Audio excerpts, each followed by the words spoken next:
Numeri, hoofstuk 12. Toe het Miriam en Aaron vir Moses gekritiseer omdat Moses met 'n Kusitiese vrou getrou het.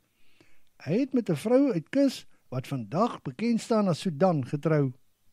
Hulle sê toe, het die Here miskien net deur Moses gepraat?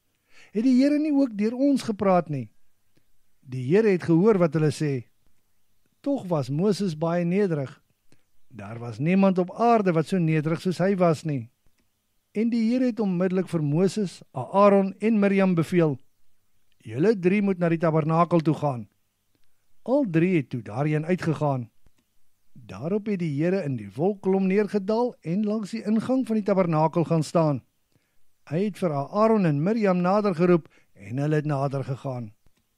Toe sê die Here, julle moet nou mooi luister wat ek sê.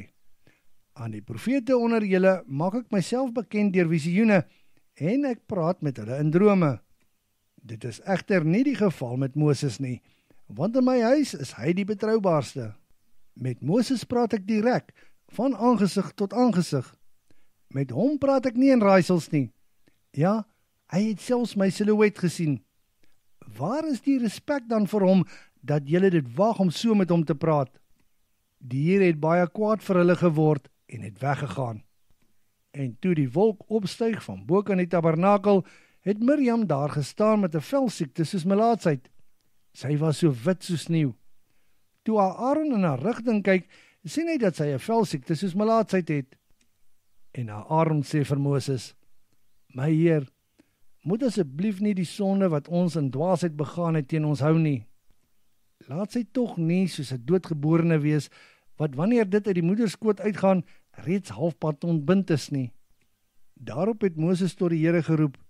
Hy het gesê, o God, laat sy tog gesond word. En die Here sê vir Moses, indien haar pa op haar sou spoeg, sou sy vir 7 dae lank die vernedering moes dra. Laat sy dus vir 7 dae buite die kamp opgesluit wees. Sy kan daarna weer terugkom na die kamp. Toe het hulle vir Miriam vir 7 dae buite die kamp opgesluit. Hulle het nie verder getrek totdat sy weer terug was in die kamp nie. Toe het die volk van Gaserot getrek na die Paranwoestyn en daar kamp opgeslaan.